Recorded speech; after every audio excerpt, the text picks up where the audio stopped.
தினமொரு வசனம். அநித்தியமான பாவ சந்தோஷங்களை அனுபவிப்பதை பார்க்கிலும் தேவனுடைய ஜனங்களோடே துன்பத்தை அனுபவிப்பதையே தெரிந்து கொண்டு இனி வரும் பலன் மேல் நோக்கமாயிருந்து எகிப்திலுள்ள பொக்கிஷங்களிலும் கிறிஸ்துவின் நிமித்தம் வரும் நிந்தையை அதிக பாக்கியமென்று எண்ணினான். எபிரேயர் 11வது அதிகாரம் 25-26 வசனங்கள். கர்த்தருடைய வார்த்தைக்கு புறம்பாக செயல்படுவதால் வரும் எந்த ஆதாயமும் தேவையில்லை என்ற பக்தி வைராக்கியத்தின் விளைவாக ஆவிக்குரிய நண்பர் ஒருவர் நல்ல வருமானம் தரும் வேலையை இழக்க நேரிட்டது. ஆயினும் அவர் அதை குறித்து கவலைப்படாமல் அதைவிட நல்ல வேலையை கர்த்தர் தருவார் என்று விசுவாசித்தார்.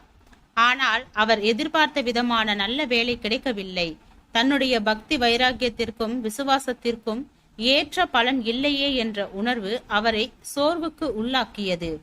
கர்த்தருக்காக ஒன்றை இழந்தால் நிச்சயம் அதைவிட பல மடங்கு பெரிய ஆசீர்வாதம் கிடைக்கும் என்ற விதமான விசுவாசங்களிலே நாம் பழகி போய்விட்டோம்.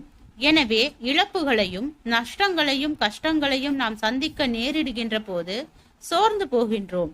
ஆனால் விசுவாச வாழ்க்கை எல்லா வேளைகளிலும் இதைவிட பெரிய நன்மை வரும் என்ற விதமாக இராது. உண்மையாக நேர்மையாக வாழ்வதும் தேவனுக்கு முன்பாக உத்தமமாக வாழ்வதும் நாம் உயர்ந்த ஒரு நிலைப்பாட்டினை பற்றி கொள்கின்ற ஒரு அனுபவமாகும். அது ஒரு நல்ல பங்கை தெரிந்து கொள்கின்ற உயர் பண்பாகும். அது போன்ற சூழ்நிலைகளில் அப்படிப்பட்ட உயர்ந்த நிலைப்பாட்டிற்காக ஒரு விலையை கொடுக்கவும் நாம் ஆயத்தமாய் இருக்க வேண்டும். உயர்ந்த கொள்கை சார்ந்த வாழ்க்கைக்காக நஷ்டத்தையும் கஷ்டத்தையும் அனுபவிக்க நேர்ந்தால் அதற்காக நாம் சோர்ந்து போக கூடாது. மோசே எகிப்திய அரண்மனை வாழ்வை தேவனுக்காக இழக்க தயாராயிருந்தான்.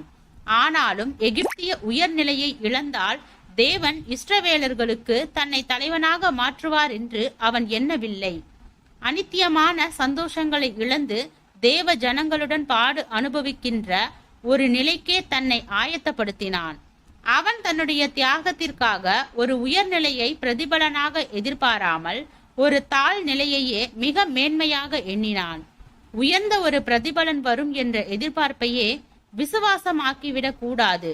கர்த்தருக்காக எந்த பிரதிபலனையும் எதிர்பாராமல் இழக்க தயாரான ஒரு விசுவாசமும் வேண்டும். அது போன்ற ஒரு விசுவாசம்தான் சுத்த விசுவாசமாகவும் தேவனை கனப்படுத்தும் விசுவாசமாகவும் இருக்கும்.